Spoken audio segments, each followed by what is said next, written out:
Je n'ai jamais cru à ces histoires d'expériences de mort imminente. En tant que correspondant de guerre, j'ai toujours été pragmatique, indépendant et dur jusqu'à ce que je meure au Soudan, alors que Netanyahou fulminait à l'ONU. Ce que Jésus m'a montré sur la guerre que tout le monde ignore va bouleverser ce que vous pensez savoir de ce qui va arriver. Je m'appelle Daniel Kovač. Pendant 35 ans, j'ai couvert les moments les plus sombres de l'humanité en tant que correspondant de guerre internationale. J'ai été témoin du génocide en Bosnie, des violences sectaires en Irak, de l'horreur sans fin de la guerre civile syrienne. Je pensais avoir tout vu. Je pensais que la mort ne me réservait plus de mystère. Cette certitude est justement ce qui m'a conduit à la mort. Le 15 septembre 2024, alors que le Premier ministre israélien Netanyahou prononçait un discours défiant devant l'Assemblée générale des Nations unies, j'étais allongé dans un hôpital de campagne au Soudan, mon cœur s'arrêtant pour la 3e fois en 6 minutes. Mais ce qui m'est arrivé durant ces 11 minutes de mort clinique était réel. Et cela explique pourquoi le Soudan compte plus que l'Ukraine, plus que Gaza, plus que n'importe quel conflit dans l'histoire de l'humanité. Vous voyez, j'ai toujours été pragmatique, indépendant et dur. Compter sur les autres était une erreur à laquelle j'ai appris à ne plus céder. Après ma première affectation à Sarajevo en 1989, lorsque vous avez vu le vélo d'un enfant écrasé sous les chenilles d'un char, lorsque vous avez interviewé des mères qui ont perdu leur fils sous les tirs de tireurs d'élite, vous développez un certain détachement, un bouclier professionnel. C'était exactement ce qui m'a conduit à la mort. J'étais à Khartoum pour couvrir le conflit soudanais. Vous savez, la guerre que tout le monde a oubliée pendant qu'on s'obsède sur l'Ukraine et Gaza. Plus de 150 000 morts, des millions de déplacés et le monde à peine y prête attention. Juste une autre tragédie africaine, non? C'est ce que je pensais aussi, jusqu'à ce que Jésus me montre pourquoi le Soudan compte plus que n'importe quel conflit dans l'histoire de l'humanité. Le bombardement a commencé à 3h47 du matin. Les forces RSF avaient franchi les lignes SAF et l'hôtel où séjournait la presse internationale a été pris pour cible directement. Je transmettais mon reportage à CNN lorsque le premier obus a frappé l'aile du bâtiment. La déflagration m'a projeté contre le mur de béton et j'ai senti quelque chose se briser dans ma poitrine. Mais je continuais à travailler. C'est ce que nous faisons. Un détachement professionnel. Le deuxième obus est tombé plus près. Le plafond s'est partiellement effondré et la poussière remplissait mes poumons comme de la poussière de ciment. Je pouvais goûter le sang, sentir mon cœur battre de manière irrégulière. Mais l'histoire était trop importante. Les gens avaient besoin de savoir ce qui se passait au Soudan. Ils avaient besoin de comprendre. Je n'avais aucune idée à quel point j'avais raison à ce sujet. Le troisième obus a été une frappe directe. Le mur à côté de moi a explosé vers l'intérieur et un morceau de ferraille a traversé mon poumon gauche. Je me suis dit, avec cette clarté froide et professionnelle qui ne nous quitte jamais, c'est ainsi que cela se termine. C'est ainsi qu'une histoire se termine. Je transmettais jusqu'à ce que mon cœur s'arrête. C'est Daniel Kovač qui vous parle de Khartoum, où? Et puis, plus rien. Mais voici ce que personne ne vous dit à propos de la mort. La conscience ne s'arrête pas lorsque votre cœur s'arrête. J'étais encore conscient, encore en train de réfléchir, mais tout avait changé. La chambre d'hôtel avait disparu. Le bruit des obus, les cris, l'odeur de cordite et de sang, tout cela avait disparu. Soudain, je me suis retrouvé dans un endroit que je ne peux décrire avec des mots. Pas parce qu'il était au-delà de toute description, mais parce que le langage humain manque le vocabulaire pour ce qui existe au-delà du domaine physique. C'est comme essayer de décrire une symphonie à quelqu'un qui n'a jamais entendu de musique. Chaque mot est insuffisant face à la réalité. Mais imagine ceci, si la mort n'est que le passage d'une pièce à une autre, alors ce que j'ai vécu n'était pas une fin. C'était la porte la plus importante par laquelle je n'étais jamais passé. Il y avait de la lumière, mais pas la lumière telle que nous la comprenons. Il y avait de la lumière, mais pas la lumière telle que nous la comprenons. Cette lumière portait l'information, portait l'amour, portait une présence qui faisait que chaque zone de guerre que j'avais couverte ressemblait à l'ombre de la véritable nature de la réalité. Et dans cette lumière, je le vis, Jésus me regardait avec des yeux qui perçaient chaque couche de mon être. Il connaissait mes peurs les plus profondes, mes douleurs cachées, le cynisme professionnel que j'avais construit comme une armure autour de mon âme. Il connaissait les enfants que j'avais failli sauver en Bosnie, les histoires que je n'avais jamais consignées parce qu'elles étaient trop horribles, les nuits où je m'étais saoulé pour oublier ce que j'avais vu. Pense à la personne la plus perspicace que tu aies jamais rencontrée, quelqu'un qui pourrait te lire complètement d'un seul regard. Maintenant, multiplie cette perspicacité par l'infini. Voilà à quoi ressemblait le fait d'être devant Jésus. « Daniel, dit-il, et sa voix portait le poids de l'éternité, tu as passé ta vie à documenter les guerres de l'humanité, mais tu n'as jamais vu la vraie guerre. Ce n'était pas le Jésus doux des tableaux de l'école du dimanche. C'était le Christ qui renversait les tables, qui parlait avec une autorité absolue des royaumes et des conflits s'étendant sur des millénaires. Il savait que j'étais sceptique. 35 ans passés à couvrir des conflits apprennent à tout remettre en question, à vérifier chaque source, à douter de chaque affirmation. Mais ce n'était pas une affirmation, c'était une réalité plus réelle que tout ce que j'avais jamais vécu. La guerre du Soudan, poursuivit Jésus, n'est pas ce que tu crois. Chaque mort là-bas, chaque famille déplacée, chaque enfant qui s'endort dans la faim pendant que le monde détourne les yeux, tout est lié à quelque chose de bien plus vaste. Quelque chose qui s'est construit depuis exactement 77 ans. 77 ans. Le chiffre m'a frappé comme une révélation. 1947, le plan de partition des Nations Unies pour la Palestine. Le début de l'État d'Israël moderne. Chaque conflit que j'avais couvert prenait soudain une nouvelle signification. Soudain des visions apparurent autour de moi, pas des hallucinations. Je connais la différence. Ce furent des fenêtres sur la réalité, qui me montraient des liens que je n'avais jamais vus, malgré le fait d'avoir couvert tous les grands conflits depuis 1989.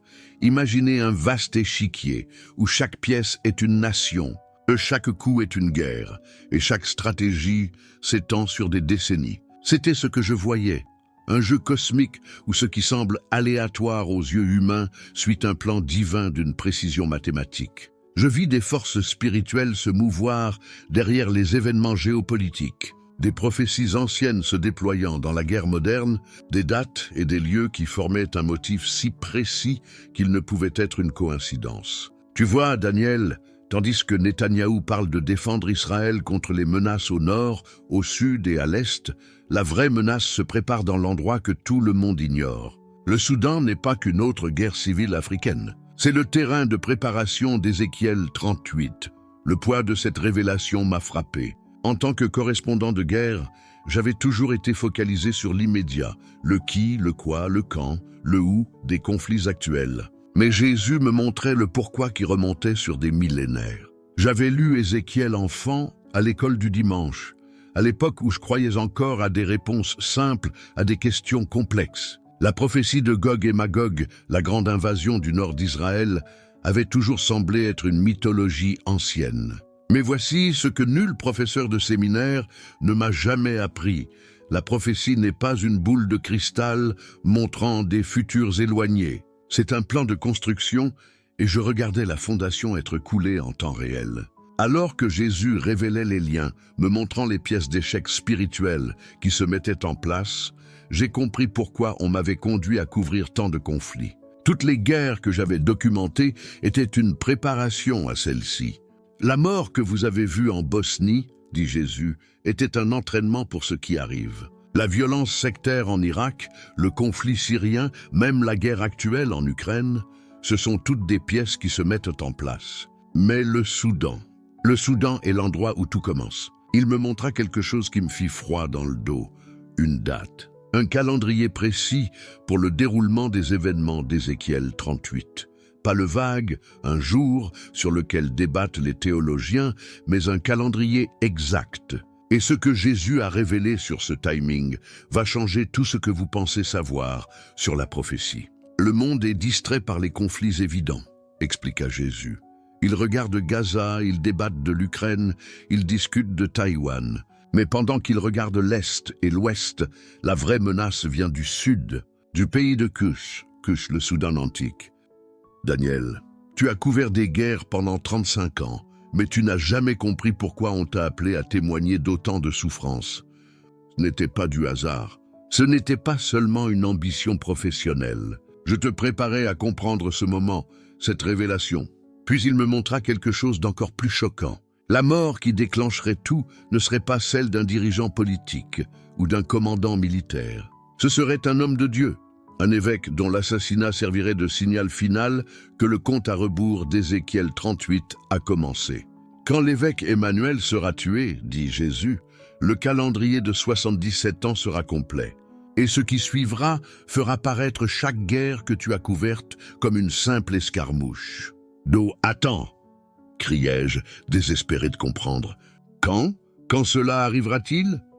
Jésus me regardait avec une compassion infinie. As-tu déjà vu le visage d'un parent lorsqu'il doit annoncer une nouvelle difficile à son enfant?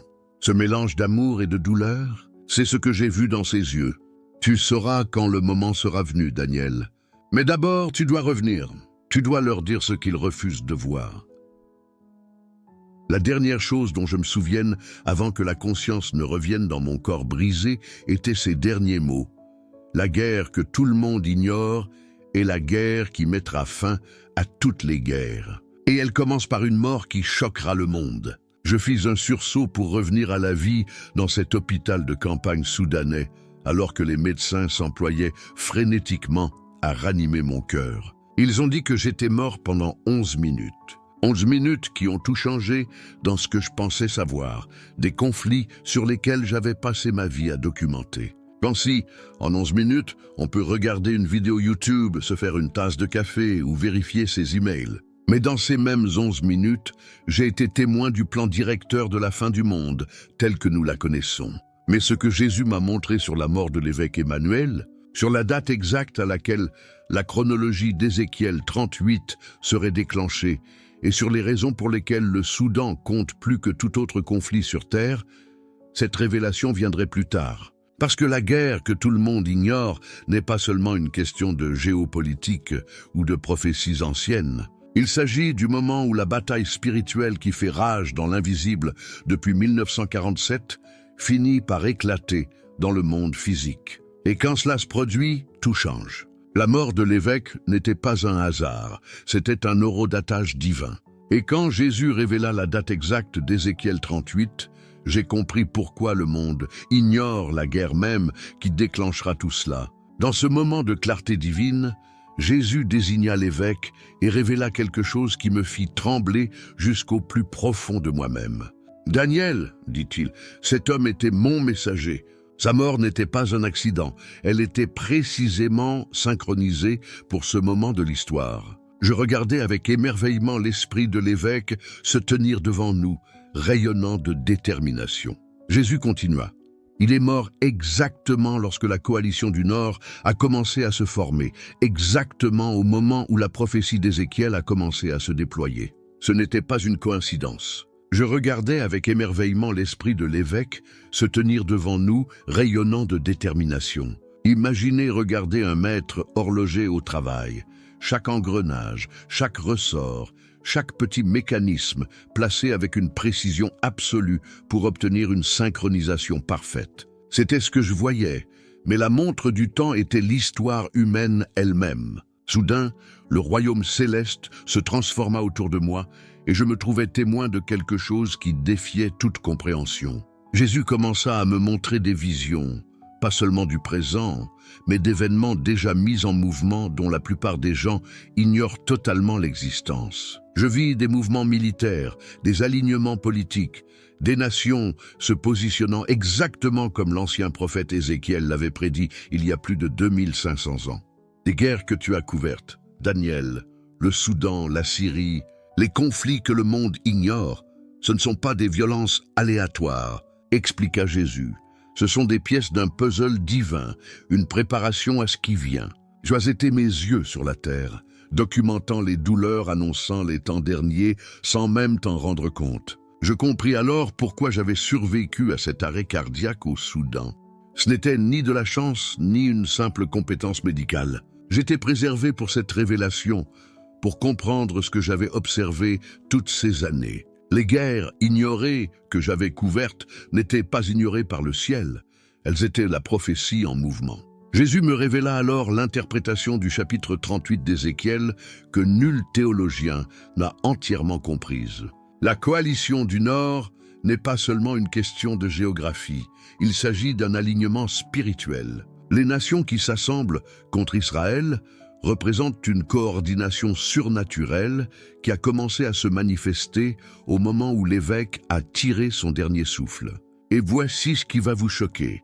La Russie, l'Iran, la Turquie, ce ne sont pas des alliances qui se forment au hasard. Elles ressemblent à des copeaux de fer attirés par un aimant, sauf que la force magnétique est la prophétie elle-même, les entraînant à s'aligner parfaitement. Le timing est divin, me dit Jésus. La mort de l'évêque a marqué le début du compte à rebours final. Ce que tu as vu dans ces conflits, les crises humanitaires, les déplacements de population, la montée des groupes extrémistes, tout cela était des phases de préparation. L'ennemi a placé ses pièces sur le plateau, mais le plan de mon Père est déjà en mouvement. J'observais alors Jésus me montrer l'état actuel du monde à travers des yeux prophétiques. Les mêmes conflits que j'avais rapportés comme des guerres régionales isolées étaient en réalité des combats spirituels interconnectés. La crise du Soudan ne relevait pas seulement des ressources et de la politique. Il s'agissait de positionner des populations clés pour les événements de la fin des temps. La dévastation en Syrie n'était pas simplement une guerre civile. Elle remodelait le paysage du Moyen-Orient exactement comme l'exigeait la prophétie. Ma vision s'est intensifiée et je vis quelque chose qui rendait l'entraînement de mon correspondant inutile. Jésus révéla comment les grands médias, les gouvernements et même de nombreux dirigeants religieux sont complètement aveugles à ce qui se passe réellement. Ils signalent les symptômes en passant à côté de la cause surnaturelle. Ils documentent les effets tout en ignorant la chronologie prophétique qui anime tout. Cette connaissance n'est pas révélée aux masses, m'expliqua Jésus. Elle est montrée à mon reste, à ceux qui ont les yeux pour voir et les oreilles pour entendre. Tu as passé des décennies à documenter les conflits humains, Daniel. Mais maintenant, tu comprendras le conflit divin qui se cache derrière tout cela. La coalition du Nord que Jésus m'a montrée n'était pas seulement militaire, elle était économique, technologique et spirituelle. J'ai vu comment les événements récents, présentés comme des informations séparées, étaient en réalité des coups coordonnés dans un échiquier cosmique. Les partenariats énergétiques entre la Russie et l'Iran, les alliances mouvantes de la Turquie, l'initiative Belt and Road de la Chine, créant des dépendances, tout cela sert à accomplir la vision ancienne d'Ézéchiel. Mais voici ce qui m'a le plus profondément bouleversé. Jésus a révélé que nous n'approchons pas seulement de l'accomplissement d'Ézéchiel 38, nous en sommes déjà au premier stade. La coalition s'est formée depuis des années, déguisée en manœuvre géopolitique normale. La mort de l'évêque a marqué la transition spirituelle de la préparation à la phase d'activation. Les signes sont partout, me dit Jésus, mais mon peuple regarde au mauvais endroit.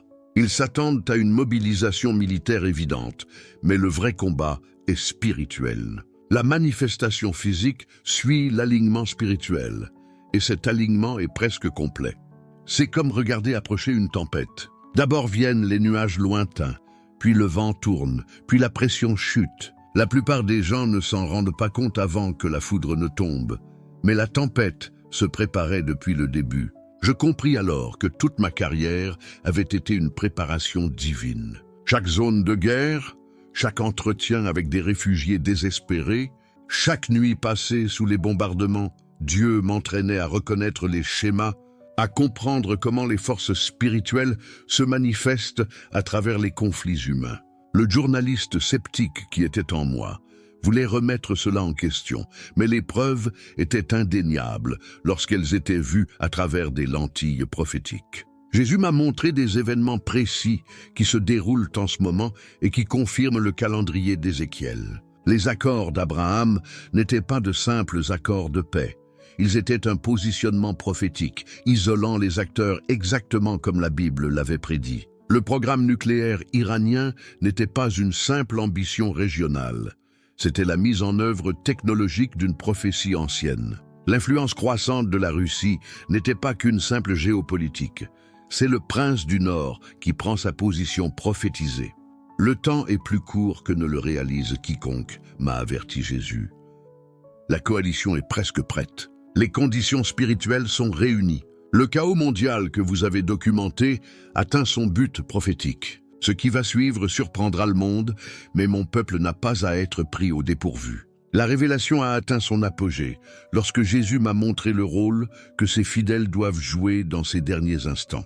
Nous ne sommes pas censés être des observateurs passifs attendant le sauvetage. Nous sommes appelés à être des sentinelles, à comprendre les temps et à préparer les autres.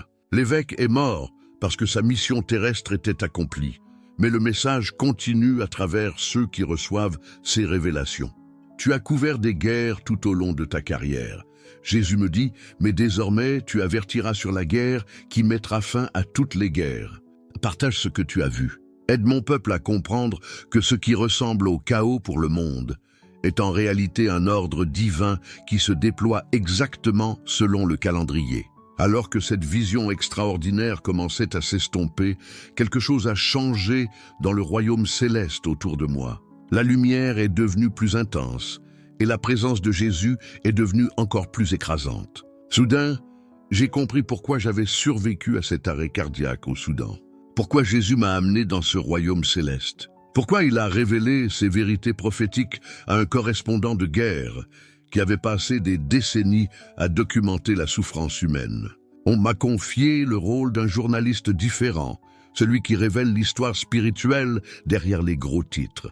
Pensez à ce que vous avez vu à travers mon témoignage aujourd'hui. J'avais promis que vous comprendrez pourquoi le Soudan compte plus que l'Ukraine, plus que Gaza, et maintenant vous le savez. La guerre ignorée n'est pas ignorée par le ciel.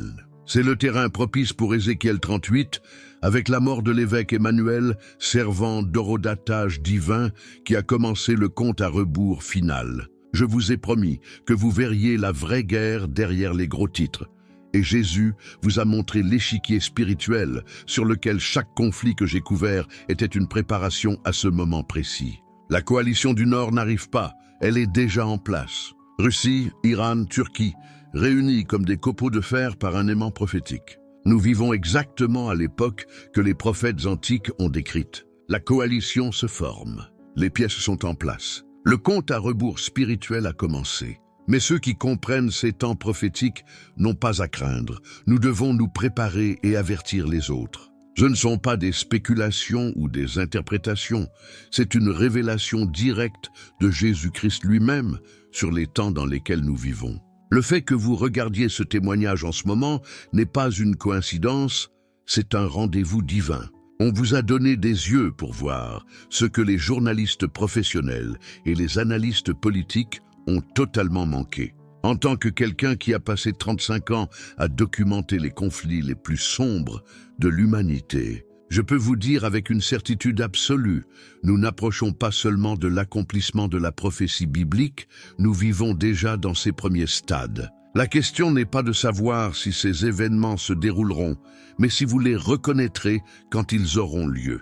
Si cette révélation résonne en votre esprit, si vous sentez la signification prophétique de ce que nous vivons en cette époque, réfléchissez à la façon dont vous pourriez vous préparer, vous et ceux que vous aimez. Partagez ce témoignage avec d'autres qui ont des yeux pour voir. Les autres doivent comprendre dans quel temps nous vivons.